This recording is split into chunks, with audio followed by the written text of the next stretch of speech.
Hi everyone, welcome back to my channel.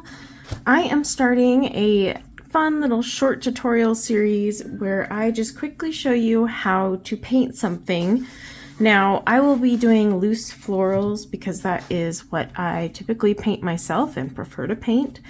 So I will be showing you the basics of that, and you may see the same flower repeated in some of these tutorials as we go on, but they will be like different angles and whatnot. So today we are starting with the most basic, easiest to do rose that is nice and flat like that so that you can practice the technique, because what's really important here is getting down the brush strokes and basically getting to know your brush. So let's talk about that real fast. I usually use a larger barrel brush, but I want to point out something real fast. So for example, I have two number 12 rounds here. One is a Princeton Neptune, one is a silver black velvet, but as you can see, they are quite different. This Neptune is a lot fatter, but also shorter, and then the point on it is not as long as the silver black velvet one. So it all depends on what you prefer. I also commonly will use my number 8 round from silver black velvet. I own quite a few watercolor brushes. However, I'm not gonna lie, I tend to always just keep going back to my silver black velvet brushes. So I am going to get some paint that I happen to already have next to me from a swatching. I was swatching some Schminke colors. So I'm just gonna grab whatever paint is left on this ceramic palette. You grab whatever paint makes you happy. This is literally to teach you how to do a really basic, super beginner friendly rose, okay? So I have the pigment on my brush here, and what you want to start with is just little ziggies, like C-curve, ziggy-zags, swirlies, like my technical terms. I am literally not thinking about it, and you shouldn't either if you're going to embrace loose watercolor. Now I got a few down, so I'm going to make press, hold, lift, press, hold, lift, press, hold, lift. And these are little C curves, but I'm not thinking about it. Again, now I'm going to do another set. I'm going to dip my brush in the water because I can feel it soaking in a bit. And I want them to touch, but I don't necessarily want them to be overlapping one another. So see, I'm just making a C. See how I'm making a C?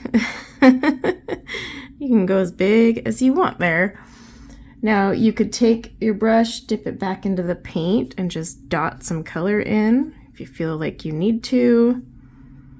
Maybe I want some color here. Maybe I'll just grab some of this blue directly off the palette.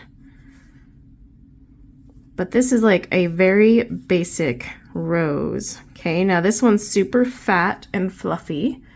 But say I wanted to use a smaller brush and do it again. Okay, so now I have my number 8 silver black velvet. And again, we're just gonna make a bunch of little squigglies, not really thinking about it. And then just make a curve, make a curve, make a curve. Go again, dip it in some water so you get some more water on the page. So you're basically pressing down and lifting, pressing down, lift. And this is supposed to be like the top down view of an open rosebud. Yes, I want this one super granulating over here because I mixed a super granulating color into my purple. This is why you should always pay attention to what's on your palette. So lesson in a lesson. But see, we're looking down at it, and I like my roses very, very loose. This is just my preference of style, and by no means is this right, but it is also not wrong. There's no rules in watercolor. And if you ever hear someone say there's rules, then that's wrong, because watercolor is all about what you want to do. Do you want a fluffy flower? Do you want it to be more realistic? It's up to you. I like the loose style simply because I don't want to fuss about it. I want to just put paper on paint and enjoy what happens. And even though this is granulating, I don't care. It's still pretty to me. Now, I'm going to get an even smaller brush to show you if you're using a smaller one. Like I said, this was the number 8. This was my number 12. So let's go to the next. Okay, now I have a number 6 round Princeton Neptune. As you can see, it's a little bit smaller than my number 8. I do have some finer brushes as well, but I tend to paint with larger barrels. So I'm going to make this one equally tiny. And again, I'm really not thinking it. I'm just pressing down using the belly of the brush. So you're basically just press, lift. Ooh, it would help if we had some more pigment on there, wouldn't it? So press, lift, press, lift. And then we're just going around in the circle. Now, if you get too close to one another and you don't leave white space, you know, they'll bleed together like this a little. But again, we are doing loose watercolor, so it's okay. Then, of course, you can always just draw your little stem up to it. You can also tap it in there if you want and let it spread, but never tap it in like all the way up to where it's going to create a muddy color. So hopefully this has helped you kind of understand the basics of creating a really simple rose. Oh, sorry for the autofocus. But really, it just starts out with using the tip of your brush to create little squigglies, and then just press and lift, try different angles. Oh, I don't like that there, add a line. Like if you overthink it, it's going to look like you overthought it. My biggest problem when I was starting out with watercolor is I would overthink it way too much. I would be like, oh shoot, you know, I need to press and hold here or press and hold here, and then my rose would look, well, it wouldn't look like a rose, that's for sure. It would just look like something freaky. But that's the point. You just don't want to think about it.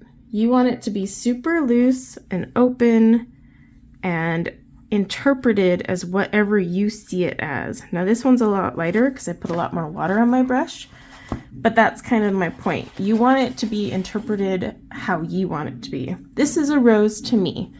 If it's not a rose to you, that's fine. Paint what is a rose to you.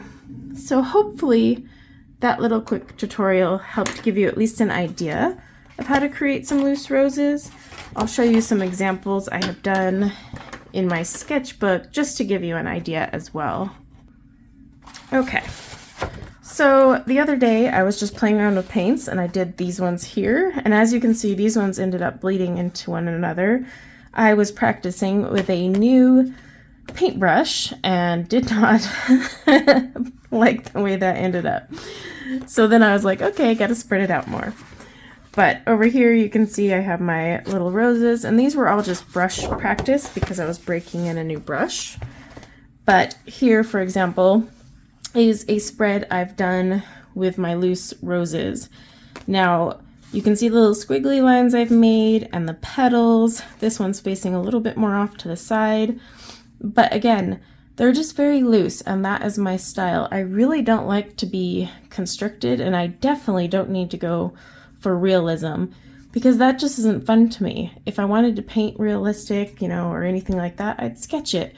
I want everything loose and flowing and no stress. But yeah, that is how I do a loose watercolor rose. Let me know if you have any questions below. And again, just go have fun. Just remember to use the tip of your brush when you're creating the center, and then just start adding your petals. And really don't fuss or fret over it, and just have fun watching and seeing what happens. And I challenge you to just take whatever paint is on your palette when you're practicing like this and use it up and create something. Sure, you might end up with a weird, crazy granulation you didn't want because you forgot what was on your palette, but that's not the point. It's just all about having fun and practicing and getting the strokes. So until next time, take care. Bye now.